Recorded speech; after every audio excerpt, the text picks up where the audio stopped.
नमस्कार दोस्तों, स्वागत है आपका बिहार एक्सप्रेस न्यूज में। तो चलिए आपको लेकर चलते हैं आज की मुख्य और ताज़ा खबरें की ओर। इससे पहले आप वीडियो को किस शहर से देख रहे हैं कमेंट में जरूर बताएं और वीडियो अच्छी लगी तो वीडियो को लाइक करके चैनल को सब्सक्राइब जरूर करें। बिहार में जॉब का बड़ा मौका, 3 लाख तक सैलरी पैकेज। पटना, भागलपुर समेत 5 जिलों में लगने जा रहा रोजगार मेला। बिहार में रोजगार ढूंढ रहे हैं तो आपके लिए बड़ा मौका आ रहा है। बिहार में जॉब फेयर की शुरुआत होगी। यह मेगा जॉब फेयर पहले चरण में 5 जिलों में लगेगा, जिसमें 1950 लोगों को रोजगार दिया जाएगा। बिहार सरकार के श्रम संसाधन विभाग के अनुसार सभी जॉब मेला सरकारी IIT में लगेंगे। जॉब फेयर में 3.40 लाख तक का पैकेज मिलने वाला है। मिली जानकारी के अनुसार राजधानी पटना में 16 जनवरी को जॉब फेयर लगने जा रहा है, जबकि रोहतास के डेरी ऑन सोन में रोजगार मेला 17 जनवरी को लगने वाला है। वहीं सिवान में 18 जनवरी जबकि भागलपुर में 20 जनवरी को जॉब मेला लगेगा। बिहार में होगा इंटीग्रेटेड मैन्युफैक्चरिंग क्लस्टर का निर्माण। यह विनिर्माण क्लस्टर बिहार को एक अग्रणी विनिर्माण केंद्र के रूप में स्थापित करने की दिशा में एक महत्वपूर्ण प्रगति है। बयान में कहा गया कि IMC गया परियोजना को केंद्रीय बजट 2024-25 और उसके बाद मंत्रिमंडल की मंजूरी मिल चुकी है। इससे लगभग 1,09,000 नौकरियां सृजित होंगी और 16,000 करोड़ रुपए की निवेश आकर्षित होने का अनुमान है।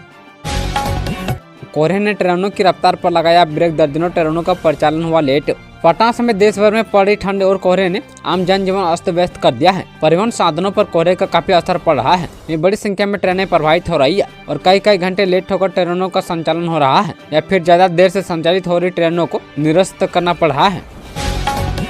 पटना में मेडिकल छात्र के कमरे से 10 लाख तक के जले हुए मिले नोट।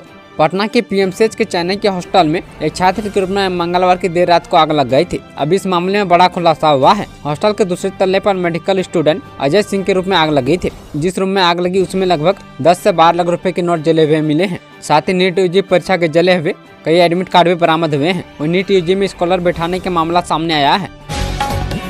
पटना में इस दिन तक पड़ेगी कड़ाके की ठंड। IMD ने शेयर किया लेटेस्ट अपडेट। पटना में ठंड का सितम 2 दिनों तक जारी रहेगा। इस दौरान शहर का न्यूनतम तापमान स्थिर रहेगा। वहीं लोगों को सर्द हवाएं भी ठंड का एहसास कराएंगी। हालांकि दिन में हल्की धूप खिलेगी, मगर पश्चिमी बिछाव की वजह से सर्द हवाएं रात में अधिक लोगों को सताएगी। CM नीतीश कुमार सुबह राज्यपाल से पहुंचे मिलने। बिहार के मुख्यमंत्री नीतीश कुमार आज सुबह राज्यपाल से मुलाकात करने पहुंचे। वहीं CM नीतीश कुमार का काफिला राजभवन पहुंचा। मुख्यमंत्री और राज्यपाल की मुलाकात की वजह अभी सामने नहीं आई है। हालांकि इसे औपचारिक मुलाकात बताया जा रहा है, लेकिन पिछले कुछ दिनों से बिहार की सियासत को लेकर जो सियासी कनाफूसी चल रही है, उस बीच में इस मुलाकात से राजनीतिक गलियारे का तापमान में बढ़ा हुआ है। पटना में ताज ओबेरॉय जैसे 5 स्टार होटल बनाने की प्रक्रिया शुरू। पटना में 3 5 स्टार होटल बनाने की तैयारी शुरू हो गई है। बिहार में पर्यटकों की बढ़ती हुई संख्या और बेहतर औद्योगिक वातावरण को देखते हुए इन तीनों 5 सितारा होटल को PPP मोड में बनाने की तैयारी है। राज्य सरकार ने होटल बनाने वाली कंपनी की चयन की प्रक्रिया शुरू कर दी है। वहीं इसका टेंडर जारी कर दिया गया है और लीज की अवधि भी तय कर दिया गया है। बिहार की राजधानी में 5 स्टार होटल बनाने के लिए बड़े होटल ग्रुप ने दिलचस्पी दिखाई है। बिहार के 3 मेडिकल कॉलेजों में इसी साल से होगी पढ़ाई। बिहार के स्वास्थ्य मंत्री मंगल पांडे ने कहा कि जल्दी बिहार के सभी जिलों में मेडिकल कॉलेज खोलने के लक्ष्य को पा लिया जाएगा। उन्होंने कहा कि बिहार के 3 जिलों में नवनिर्मित मेडिकल कॉलेजों में इसी साल से पढ़ाई शुरू हो जाएगी। वहीं सिवान, मधुबनी के झंझारपुर एवं वैशाली की महुआ में मेडिकल कॉलेज अस्पताल की शुरुआत इसी वर्ष होगी। स्वास्थ्य मंत्री मंगल पांडे ने कहा कि इन तीनों जगहों पर मेडिकल कॉलेज अस्पताल के निर्माण की प्रक्रिया अंतिम चरण में है। जिला टेबल टेनिस का वार्षिक कैलेंडर जारी।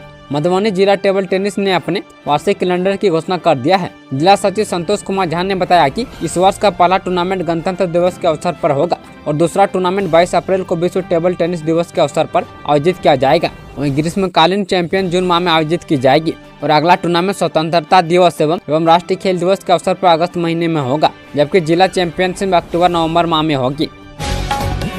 तीसरी बार बदली शिक्षकों की काउंसलिंग की तारीख। अब इस दिन से शुरू होगी प्रक्रिया। TRE 3 पास शिक्षकों की काउंसलिंग की तारीख एक बार फिर से बदल दी गई है। अब यह काउंसलिंग 21 से 30 जनवरी के बीच हर जिले में आयोजित की जाएगी। काउंसलिंग प्रक्रिया के तहत 1 से 12वीं तक के 66,345 शिक्षकों की काउंसलिंग होगी। इस दौरान उम्मीदवारों को अपने प्रमाण पत्र, प्रवेश पत्र, जातीय प्रमाण पत्र और आरक्षण कोटा से संबंधित दस्तावेज साथ लाने होंगे। कितना मजबूत है भारत का पासपोर्ट, जाने टॉप 5 देशों के नाम। हेनले पासपोर्ट इंडेक्स ने दुनिया के सबसे शक्तिशाली पासपोर्ट वाले देशों की सूची जारी की है, जो कि पहली छमाही के लिए है। इस सूची में देशों की रैंकिंग इस आधार पर की गई है कि उनका पासपोर्ट कितने देशों में वीजा मुक्त यात्रा की सुविधा प्रदान करता है। यह सूची इंटरनेशनल एयर ट्रांसपोर्ट एसोसिएशन से प्राप्त डेटा पर आधारित है। इस बार भारत के रैंकिंग में गिरावट आई है। और अब यह 50वें स्थान पर है, जबकि पिछले साल यह 80 स्थान पर था। वहीं भारत के पासपोर्ट पर भारतीय नागरिक 57 देशों में वीजा की यात्रा कर सकते हैं। वहीं सिंगापुर इस सूची में पहले स्थान पर है। इस साल अमेरिका टॉप 5 देशों में नहीं है। वहीं पाकिस्तान का पासपोर्ट सबसे खराब माना गया है। अखिलेश यादव के चाचा के निधन, समाजवादी पार्टी के कार्यकर्ता सदमे में। समाजवादी पार्टी के अध्यक्ष अखिलेश यादव के चाचा का निधन हो गया। जानकारी के अनुसार सपा संस्थापक और उत्तर प्रदेश के पूर्व मुख्यमंत्री मुलायम सिंह यादव के छोटे भाई राजपाल सिंह यादव का गुरुवार सुबह निधन हो गया। वे लंबे समय से बीमार थे। उनका इलाज गुरुग्राम के अस्पताल में हो रहा था। वहीं आज की सुबह करीब 4 बजे उन्होंने अंतिम सांस ली। राजपाल सिंह यादव का पार्टी और उत्तर प्रदेश की राजनीति में अहम योगदान रहा है। भागलपुर को मिलेगी जाम से मुफ्ती, 250 करोड़ की लागत से एक चारी व सुल्तानगंज में बनेगा आरओबी। रेलवे दुर्घटनाओं पर लगाम व स्थानीय लोगों की सुविधा के मद्देनजर फाटक की जगह आरओबी बन रहा है। बताया जा रहा है कि रेलवे धीरे धीरे रेल फाटक को बंद करने की दिशा में प्रयासरत है। इसी के तहत मालदा डिवीजन, सुल्तानगंज, एक चारी व भागलपुर में आरओबी बनने जा रहा है। सभी संबंधित विभागों से अनुमति की प्रक्रिया पूरी हो चुकी है। वहीं 250 करोड़ की लागत से 3 ओवर ब्रिज बनेगा। इसके लिए भूमि अधिग्रहण की प्रक्रिया जल्द शुरू हो जाएगी। इस दिन होगा नीतीश कैबिनेट का विस्तार, बीजेपी की 4 विधायकों को मिल सकती है जगह। बिहार की राजनीति में जल्द ही बड़ा बदलाव देखने को मिल सकता है। माना जा रहा है कि मकर संक्रांति यानी 15 जनवरी के बाद नीतीश कैबिनेट का विस्तार हो सकता है। सूत्रों की माने तो 30 जनवरी के पहले मंत्रिमंडल विस्तार का काम पूरा कर लिया जाएगा। फिलहाल नीतीश सरकार के कैबिनेट में सीएम नीतीश कुमार और 2 डिप्टी सीएम सहित 30 मंत्री हैं। माना जा रहा है कि बिहार विधानसभा चुनाव से पहले मंत्रिमंडल का विस्तार होने वाला है। ऐसे में सबके निगाहें नीतीश कैबिनेट के विस्तार पर होगी। माना जा रहा है कि बीजेपी के 4 नए चेहरे नीतीश कैबिनेट में शामिल होंगे। भागलपुर में इस 22 जगहों पर बनेगा मेट्रो स्टेशन, जाने किन लोगों को मिलेगा फायदा। भागलपुर में कई नए प्रोजेक्ट लगने हैं, जिसमें से एक मेट्रो है और जल्द ही जिलों में मेट्रो का कार्य शुरू होगा। इस सर्वे का कार्य लगभग पूरा हो चुका है। यहाँ पर यह भी तय कर लिया गया है कि एलिवेटेड मेट्रो चलाया जाएगा। जहाँ जरूरत पड़ेगी वहाँ पर अंडरग्राउंड मेट्रो भी बनाया जा सकता है। इसको लेकर सर्वे रिपोर्ट भी सौंपी गई है। अब छपरा में रहकर ही छात्र बन सकेंगे डॉक्टर। छपरा जिले वासियों को नए वर्ष पर विशेष तोहफा मिलने वाला है, जिसका फायदा विशेषकर छात्रों को होने वाला है। आपको बता दें कि माला गांव के समीप जयप्रकाश विश्वविद्यालय की पूर्वी छोर पर एक मेडिकल कॉलेज का निर्माण हो चुका है, जिसमें छपरा ने बल्कि पूरे बिहार के विद्यार्थी मेडिकल की पढ़ाई आसानी से कर सकते हैं। इसके साथ ही इससे आसपास के लोगों को रोजगार भी मिलेगा। प्रशांत किशोर की वैनिटी वैन का पुर्जा खंगाल रहा प्रशासन। बीपीएससी परीक्षा मामले पर अनशन कर रहे जनसुराज पार्टी के सूत्रधार प्रशांत किशोर की लग्जरी वैनिटी वैन इन दिनों काफी चर्चा में है। पीके को बीते सोमवार गिरफ्तार करने के बाद पटना के गांधी मैदान से उनकी वैनिटी वैन को भी पुलिस ने जब्त किया था। वहीं प्रशांत किशोर को तो उसी दिन जमानत मिल गई, लेकिन पटना जिला प्रशासन उस गाड़ी का पुर्जा खंगाल रहा है। जिला परिवहन पदाधिकारी को शुरुआती जाँच में वैनिटी वैन के चेरिस में गड़बड़ी मिली है। अब इसकी फोरेंसिक टीम से जाँच कराई जाएगी। बिहार विधानसभा चुनाव से पहले 4 विधायकों ने छोड़ा तेजस्वी यादव का साथ। बिहार विधानसभा में विपक्ष के नेता तेजस्वी यादव इन दिनों में कार्यकर्ता दर्शन संवाद दौरा कर रहे हैं। आज इसी क्रम में वो बक्सर पहुंचे थे। इसी बीच मुख्य विरोधी दल के मुख्य सचेतक अख्तरुल इस्लाम शाहीन ने बिहार विधानसभा अध्यक्ष को एक पत्र लिखा है। इसमें उन्होंने बताया कि राजद के 4 विधायकों ने अपनी इच्छा से पार्टी को छोड़ दिया है। इसमें प्रहलाद यादव, लीलम देवी, चेतन आनंद और संगीता कुमारी का नाम शामिल है।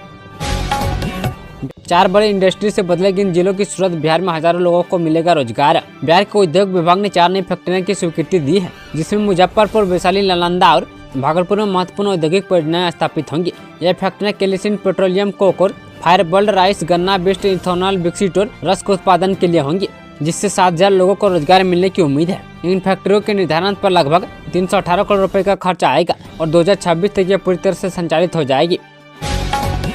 बिहार में नाबालिग लड़की से गैंगरेप, 2 आरोपी अरेस्ट। बिहार में नाबालिग लड़की से गैंगरेप की वारदात को अंजाम दिया गया है। सहरसा जिले के पतरगढ़ थाना क्षेत्र स्थित एक गांव की नाबालिग लड़की के साथ 2 लड़कों पर सामूहिक दुष्कर्म करने का आरोप लगा है। मामले की जानकारी मिलने पर पुलिस ने त्वरित कार्रवाई करते हुए दोनों अभियुक्तों को गिरफ्तार कर लिया है। सदर एसडीपीओ आलोक कुमार ने बताया कि मामले की जानकारी मिलने पर त्वरित कार्रवाई करते हुए दोनों अभियुक्तों को गिरफ्तार कर लिया गया है।